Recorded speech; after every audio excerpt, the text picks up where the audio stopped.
ಇನ್ನ ಬೆಂಗಳೂರಿನಲ್ಲಿ ಈಗ ಮತ್ತೊಂದು ಲವ್ ಜಿಹಾದ್ ಪ್ರಕರಣ ಬೆಳಕಿಗೆ ಬರ್ತಾ ಇದೆಯಂತೆ. ಹಿಂದೂ ಯುವತಿಯನ್ನ ಪ್ರೀತಿ ನೆಪದಲ್ಲಿ ಆಕೆಯನ್ನ ಮದುವೆ ಆಗೋದಾಗಿ ಕೂಡ ಹೇಳದ್ನಂತೆ ಮುಸ್ಲಿಂ ಯುವಕ. ಬಟ್ ಮದುವೆ ಆದ್ಮೇಲೆ ಈಗ ಮೋಸ ಮಾಡೋದಕ್ಕೆ ಆ ಯುವಕ ಮುಂದಾಗ್ತಿದ್ದಾನೆ, ಮುಸ್ಲಿಂ ಯುವಕ. ಹಂಗಾಗಿ ಇದು ಲವ್ ಜಿಹಾದ್ ಪ್ರಕರಣ ಅಂತ ಹೇಳಲಾಗ್ತಾ ಇದೆ. ಬೆಂಗಳೂರಿನಲ್ಲೇ ಆಗಿರುವಂತಹ ಘಟನೆ. ಹಿಂದೂ ಯುವತಿಯನ್ನ ಮೋಸ ಮಾಡಿರುವಂತಹ ವಿಚಾರ. ಬ್ರಾಹ್ಮಣ ಯುವತಿ ಸೃಷ್ಟಿಯಂತೆ ಸೋಷಿಯಲ್ ಮೀಡಿಯಾದಲ್ಲಿ ಪರಿಚಯ ಆಗುತ್ತೆ, ಪ್ರೀತಿ, ಆಮೇಲೆ ಮದುವೆ ಕೂಡ ಆಗಿದ್ದಾರೆ. ಸೃಷ್ಟಿ ತ್ರಿಪಾಠಿಯನ್ನ ನಂಬಿಸಿ ಮದುವೆ ಬಳಿಕ ಮತಾಂತರ ಮಾಡಿದ್ನಂತೆ ಇಮ್ತಿಯಾಜ್.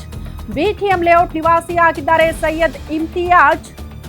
1.5 ವರ್ಷದ ಹಿಂದೆ ಸೃಷ್ಟಿಯನ್ನ ಸೈಯದ್ ಇಮ್ತಿಯಾಜ್ ಮದುವೆ ಆಗಿರ್ತಾರೆ.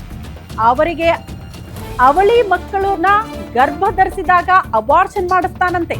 ಮತ್ತೆ ಹೆಣ್ಣು ಮಗುವಿಗೆ ಜನ್ಮ ನೀಡಿದ್ದಾಳೆ. ಆ ಬಳಿಕ ಈತ ವಂಚನೆ ಮಾಡಿ ಎಸ್ಕೇಪ್ ಆಗಿದ್ದಾನಂತೆ. 2 ತಿಂಗಳ ಮಗು. ಪತ್ನಿಯನ್ನ ಕೋಲ್ಕತ್ತಾಗೆ ಕರೆದೊಯ್ದು ಗಂಡನನ್ನ ಹುಡುಕಿಕೊಂಡು ಬೆಂಗಳೂರಿಗೆ ಆ ಯುವತಿ ಬಂದಿದ್ದಾರೆ.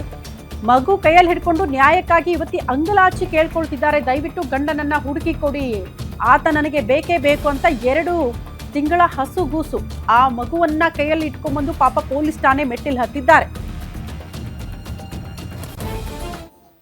इम्तियाज ने मुझे कन्वर्ट करा के शादी से पहले अब छोड़ के मुझे भाग गए। उनके माता पिता भी मिले हुए हैं, उनके माता पिता को फिक्र ही नहीं है वो कहाँ पे, बोल रहे कि कहाँ तो भी होगा, छोड़ो, तुम्हें कई को इतना टेंशन ले रही सो, इतना करके बोल रहे हैं। मैं बोल रही हूँ कि कंप्लेंट करो अम्मी, बच्ची को रख लो। क्या बोल रहे हैं कि मुझे बच्ची भी नको, मुझे बहू भी नको, मुझे मेरा बेटा भी नको करके बोल रहे हैं। मुझे घर के अंदर आने नहीं दे रहे वो। मैं बाहर इधर से उधर भटक रही हूँ बच्ची को लेके। मेरे पास पैसे भी नहीं है कि मैं कहाँ तो भी रहूं। यहाँ पे मेरे शौहर दे के कहाँ तो भी किसके घर में बैंगलोर में होंगे, धोखा दे के चले गए। मुझे क्या उनका इरादा है मुझे नहीं मालूम। ಕೋಲ್ಕತ್ತಾದಿಂದ ಒಂದು ಲೇಡಿ, ಅವ್ರ ಹೆಸರು ಸೃಷ್ಟಿ ತ್ರಿಪಾಠಿ ಅಂತ, ಬ್ರಾಹ್ಮಿನ್ ಲೇಡಿ. ಅವರು ಫೋನ್ ಮಾಡ್ಬಿಟ್ಟು ಹೇಳ್ತಾರೆ ನನಗೆ, ಸರ್ ದಯವಿಟ್ಟು ಹೆಲ್ಪ್ ಮಾಡಿ ಅಂತ ಹೇಳ್ತಾರೆ. ಏನ್ ಹೆಲ್ಪ್ ಅಂತ ಹೇಳಿದ್ರು, ಅವ್ರು ಕೋಲ್ಕತ್ತಾದಿಂದ ಬ್ಯಾಂಗ್ಳೂರ್ಗೆ ಬರ್ತಾರೆ ಫ್ಲೈಟ್ ಇಂದ. ಬಂದು ನಿನ್ನೆ ಬೆಳಗ್ಗೆ ನಮ್ಗೆ ಮೀಟ್ ಮಾಡ್ತಾರೆ ಆರ್ ಟಿ ನಗರ್ ಲಿಮಿಟ್ಸ್ ಅಲ್ಲಿ. ಆ ಮೀಟ್ ಮಾಡ್ಬಿಟ್ಟು ನನ್ಗೆ ಏನ್ ಹೇಳ್ತಾರೆ ಅಂದ್ರೆ, ಸರ್ ನೋಡಿ, ಒಂದೂವರೆ ವರ್ಷ ಹಿಂದೆ ನಾನು ಒಂದು ವ್ಯಕ್ತಿ, ಈ ಸೈಯದ್ ಇಮ್ತಿಯಾಜ್ ಅಂತ ಇರ್ತಾರೆ, ಅವನು ನನ್ಗೆ ಪ್ರೀತಿ ಅಂತ ಹೇಳಿ ನನ್ಗೆ ಟ್ರಾಪ್ ಮಾಡ್ತಾನೆ ಅಂತ ಹೇಳ್ತಾರೆ. ಇವರು ಟ್ರಾಪ್ ಮಾಡಿಸಿ ನನ್ಗೆ ಮದ್ವೆನೂ ಮಾಡ್ಕೋತಾನೆ. ಅವನು ಮದ್ವೆ ಮಾಡಿಸಿ ನನ್ಗೆ ಹಿಂದೂ ಧರ್ಮದಿಂದ ಮುಸ್ಲಿಂ ಧರ್ಮಕ್ಕೆ ಕನ್ವರ್ಟ್ ಮಾಡಿದ್ಯಾನೆ ಅಂತ ಹೇಳ್ತಾರೆ. ಇವರು ಮಾಡಿಸಿ ಮತ್ತೆ ಇವರು ಪ್ರೆಗ್ನೆಂಟು ಆಗ್ತಾರಂತೆ. ಪ್ರೆಗ್ನೆಂಟ್ ಆಗಿ 2 ಜನ ಟ್ವಿನ್ಸ್ ಆಗ್ತಾರೆ. ಟ್ವಿನ್ಸ್ಗೆ ಏನು ಇವನು ಜಾಸ್ತಿ ಗಲಾಟೆ ಮನೆಯಲ್ಲಿ ಮಾಡಿಸಿ ಅವರು.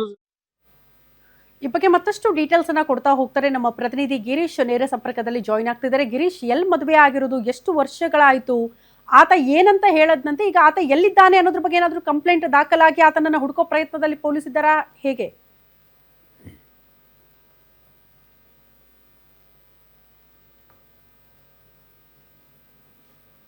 ಹೌದು ವಿದ್ಯಾ, ಈ ಒಂದು ಏನು ಲವ್ ಜಿಹಾದ್ ಕೇಸ್ ಇದೆ, ಇದು ಆಗಿರೋದು ಇದೇ ತಿಂಗಳಲ್ಲಿ ಅಂತಾನೆ ಹೇಳ್ಬೋದು. ಅಷ್ಟಕ್ಕೂ 2025ರಲ್ಲಿ ಈ ಸೃಷ್ಟಿ ತ್ರಿಪಾಠಿ ಅಂತ ಏನಿದ್ದಾರೆ, ಇವರು ಮೂಲತಃ ಕೋಲ್ಕತ್ತಾದವರು. ಕೋಲ್ಕತ್ತಾದಿಂದ ಬೆಂಗಳೂರಿಗೆ ಬರ್ತಾರೆ ಎಜುಕೇಶನ್ ನಿಮಿತ್ತ. ಆ ಒಂದು ಸಮಯದಲ್ಲಿ ಸೋಷಿಯಲ್ ಮೀಡಿಯಾ ಮುಖಾಂತರ ಏನು ಈ ಒಬ್ಬ ವ್ಯಕ್ತಿ ಇದ್ದಾನೆ ಸೈಯದ್ ಇಮ್ತಿಯಾಜ್, ಈತನ ಪರಿಚಯ ಆಗುತ್ತೆ. ನಂತರದಲ್ಲಿ ಆ ಒಂದು ಸ್ನೇಹ ಪ್ರೀತಿಗೆ ತಿರುಗುತ್ತೆ. ಪ್ರೀತಿ ಆದ ನಂತರದಲ್ಲಿ ಇವರ ಏನು ಐಡಿಯಾ, ಈ ಮಾಮೂಲಿ ಐಡಿಯಾದ ಪ್ರಕಾರ ಸೃಷ್ಟಿ ತ್ರಿಪಾಠಿಯಿಂದ ಜನೈಬ್ ಎಂಬ ಹೆಸರನ್ನ ಇಟ್ಟು ಕನ್ವರ್ಟ್ ಮಾಡ್ಕೋತಾರೆ. ನಂತರದಲ್ಲಿ ಆಕೆಯನ್ನ ಮದುವೆಯಾಗಿ ವಂಚಿಸಿ ಏನು ಟ್ವಿನ್ಸ್ ಅಂದ್ರೆ 2 ಮಕ್ಕಳ ತಾಯಿ ಕೂಡ ಆಗ್ತಾರೆ. ಅದನ್ನ ಅಬಾರ್ಷನ್ ಮಾಡಿಸ್ತಾರೆ. ಅಬಾರ್ಷನ್ ಆದ್ಮೇಲೆ ಇವರ ಗಲಾಟೆ ಕೂಡ ಹೆಚ್ಚುತ್ತೆ. ಯಾಕೆಂದ್ರೆ ಮದುವೆಯಾಗಿ ನಂಬಿಸಿದ್ದೀಯಾ ಎನ್ನುವ ಹಿನ್ನೆಲೆಯಲ್ಲಿ ಮತ್ತೆ ಇನ್ನೊಂದು ಬಾರಿ ಮತಾಂತರವನ್ನ ಮಾಡಿಕೊಂಡು ನಂತರದಲ್ಲಿ ಆಕೆಯ ಕೈಗೆ ಒಂದು ಹೆಣ್ಣು ಮಗುವನ್ನ ಇಟ್ಟು ಸದ್ಯ ಪರಾರಿಯಾಗಿದ್ದಾನೆ. ಪರಾರಿ ಆಗುವುದಕ್ಕೂ ಮುಂಚೆ ಕೋಲ್ಕತ್ತಾಗೆ ಕರೆದುಕೊಂಡು ಹೋಗಿ ಅಲ್ಲಿ ಒಂದು ಬ್ರಿಡ್ಜ್ನ ಮೇಲೆ ಬಿಟ್ಟು ಏನು ತಾಯಿ ಹಾಗೂ ಮಗುವನ್ನ ಅಲ್ಲಿಂದ ಆಯ್ತಾ ಪರಾರಿಯಾಗಿರೋದು. ಸದ್ಯ ಏನು ಆಕೆ ನ್ಯಾಯಕ್ಕಾಗಿ ಅಲ್ಲಿಂದ ಬೆಂಗಳೂರಿಗೆ ಬಂದು ಏನು ವಕೀಲರ ಮೊರೆ ಹೋಗಿದ್ದಾರೆ. ಆದ್ರೆ ವಕೀಲರು ಸಹ ಏನು ಒಂದು ಕಂಪ್ಲೇಂಟ್ ಅನ್ನ ಕೊಟ್ಟಿದ್ದಾರೆ. ಆದ್ರೆ ಯುವತಿ ಕೂಡ ಮಿಸ್ಸಿಂಗ್ ಆಗಿದ್ದಾಳೆ. ಅದೇ ರೀತಿ ಕಂಪ್ಲೇಂಟ್ ಕೊಟ್ಟ ವಕೀಲರಿಗೂ ಸಹ ಏನು ಆ ಇಮ್ತಿಯಾಜ್ ಗ್ಯಾಂಗ್ ಇಂದ ಬೆದರಿಕೆ ಬಂದಿದೆ. ಹೀಗಾಗಿ ಪೊಲೀಸರು ಸಹ ಏನು ಒಂದು ಪ್ರಕರಣ ದಾಖಲಿಸಿಕೊಂಡಿದ್ದಾರೆ. ಅದು ಕೂಡ ಹೈಗ್ರೌಂಡ್ ಪೊಲೀಸ್ ಠಾಣೆಯಲ್ಲಿ ತನಿಖೆ ಕೂಡ ನಡೆಸ್ತಾ ಇದ್ದಾರೆ. ಯುವತಿ ಪತ್ತೆ ಆಗ್ತಾರೆ ಅನ್ನೋದನ್ನ ಕಾದು ನೋಡ್ಬೇಕಾಗಿದೆ. ಓಕೆ ಗಿರೀಶ್, ಧನ್ಯವಾದಗಳು ತಮ್ಮೆಲ್ಲ ಮಾಹಿತಿಗೆ.